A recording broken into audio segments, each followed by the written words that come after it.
Salut mes amis de KC Techno, nous continuons cette année 2021 à faire ce qu'on aime le plus, pour montrer le meilleur de la technologie et surtout le monde des ordinateurs.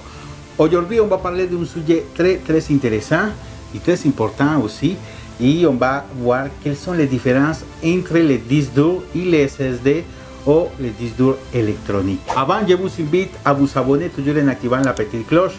N'oubliez pas que ça nous motive, ça nous encourage, ça nous aide à continuer à travailler pour vous, à faire des contenus, à créer des vidéos pour tous les amateurs de la technologie. Chez KC Techno, on travaille fort, puis KC Techno a été créé pour vous, tous les gens du monde qui parlent français.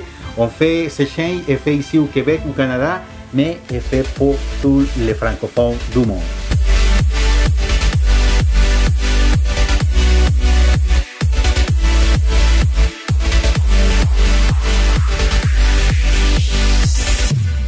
Dans le monde des ordinateurs, depuis quelques années qu'on parle pas seulement des disques durs, mais aussi des SSD ou des unités d'état solide.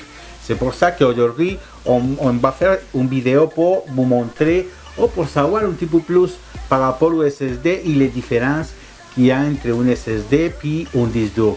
Et en parlant d'histoire, et en parlant des disques durs, l'histoire des disques durs a commencé dans les années 50 avec la construction du premier disque dur de la part de IBM. À l'époque, ces disques durs avaient seulement 100 MB de capacité de stockage. C'est pas beaucoup, surtout si on les compare avec les stockages des disques durs aujourd'hui, que c'est pas mal beaucoup. En parlant de la grosseur du disque dur, à l'époque, c'était 24 pouces, c'est-à-dire 7 fois plus grand qu'un disque dur d'aujourd'hui, parce qu'aujourd'hui, le disque dur, la grosseur, c'est 3,5 pouces. Alors, capacité 100 MB à l'époque, grandeur ou grosseur 24 pouces. De 1956 à 1982, la capacité maximale des disques durs n'a pas surpassé 1 GB d'espace, c'est-à-dire c'était pas beaucoup, un petit gigabyte, c'est même pas une clé USB aujourd'hui. C'est fou à partir de 1998 qu'avec la sortie des disques durs de 3,5 pouces, que la capacité des disques durs a augmenté. À cette époque-là, les premiers disques durs de 3,5 pouces, la capacité maximale c'était 25 GB. À partir de ce moment-là, à chaque année ou à partir de l'année 2000, les disques durs ont commencé à augmenter sa capacité graduellement. Par exemple, ça a commencé avec 250 GB, ou 120 GB, 500 GB, 250 GB, 1 TB. Aujourd'hui, on trouve des disques durs jusqu'à 20 TB ou 20 000 GB. Mais comment fonctionne un disque dur?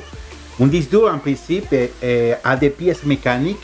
Puis, en ayant des pièces mécaniques, le principe fondamental des disques durs est la lecture magnétique sur un plateau en aluminium. Un disque dur typique contient un axe central autour duquel le plateau tourne à une vitesse de rotation constante. Puis, ces disques ont des têtes ou des pattes d'araignée qu'on appelle aussi, qui font le travail de lecture et écriture sur le plateau. Dans ce sens, cette tête permet aujourd'hui une capacité maximale de lecture et d'écriture de 100 MB.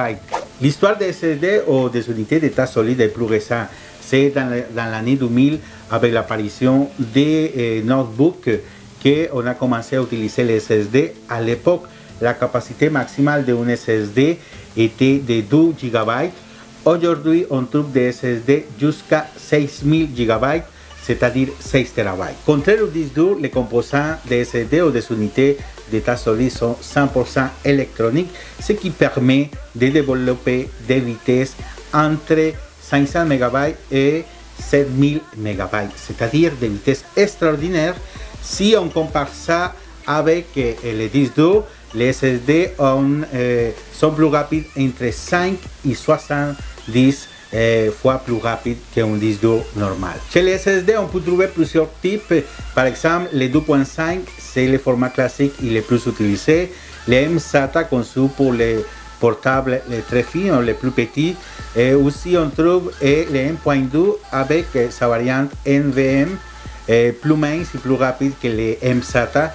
Et aussi, on trouve les U2 ou les U2. C'est facilement pareil à un 2.5, mais sont conçus surtout pour l'utilisation professionnelle. Ils sont plus chers, bien sûr, qu'un 2.5, un SSD 2.5 conventionnel. Mais quelles sont les différences les plus importantes entre les SSD, les unités d'état solide et les disques durs? Par exemple, la vitesse maximale d'un disque dur est de 200 MB, tandis qu'aujourd'hui, on peut trouver chez les SSD des vitesses entre 500 MB et 5000 MB par seconde. Les disques durs sont composés de pièces mécaniques, tandis que les SSD sont composés de pièces électroniques. Prix, espace, prix. Les SSD sont plus chers que les disques durs mécaniques et parfois on doit sacrifier un petit peu d'espace pour avoir un petit peu plus de rapidité. Par exemple, un disque dur de 1000 GB, ça coûte normalement $65 en moyenne, et un SSD, une unité d'état solide, ça coûte de 1000 GB, ça coûte $150. Ça triple le prix pratiquement pour la même capacité, mais le SSD est plus rapide. Finalement, les SSD ont une limite de cycle de lecture et d'écriture, tandis que les cycles de lecture et d'écriture chez les disques durs sont illimités. Alors, c'est-à-dire qu'on peut copier l'information ou écrire sur les disques durs de façon illimitée, tandis que chez les SSD, c'est limité. C'est pour ça que on ne peut pas dire combien peut durer un SSD, parce que ça dépend les cycles de lecture et d'écriture. Plus d'informations on copie sur un SSD, ça va aider à ne pas élargir sa durée ou sa vie de fonctionnement. Normalement, rapidité et espace sont les éléments les plus importants à prendre en compte alors de choisir une unité de stockage. Maintenant, ça va être plus facile pour nous de choisir l'unité de stockage qui nous convient selon nos besoins, bien sûr. Avec les disques durs, nous allons avoir beaucoup plus d'espace, mais les systèmes d'exploitation et les logiciels s'exécuteront lentement. Avec les SSD, nous allons avoir un système d'exploitation plus rapide, plus fluide. Les logiciels vont s'ouvrir plus rapidement. Les tâches qu'on va faire sur les logiciels, ça va être plus fluide et tout ça. Par contre, si on n'a pas les moyens de se procurer un SSD avec une capacité de stockage d'espace très intéressante, on va être très limité par rapport à l'espace, et c'est pour ça qu'on recommande aux gens de mettre un disque dur à côté pour pouvoir stocker toute l'information. Mes amis de QC Techno, merci beaucoup de rester jusqu'à la fin de la vidéo. N'oubliez pas de vous abonner en activant la petite cloche.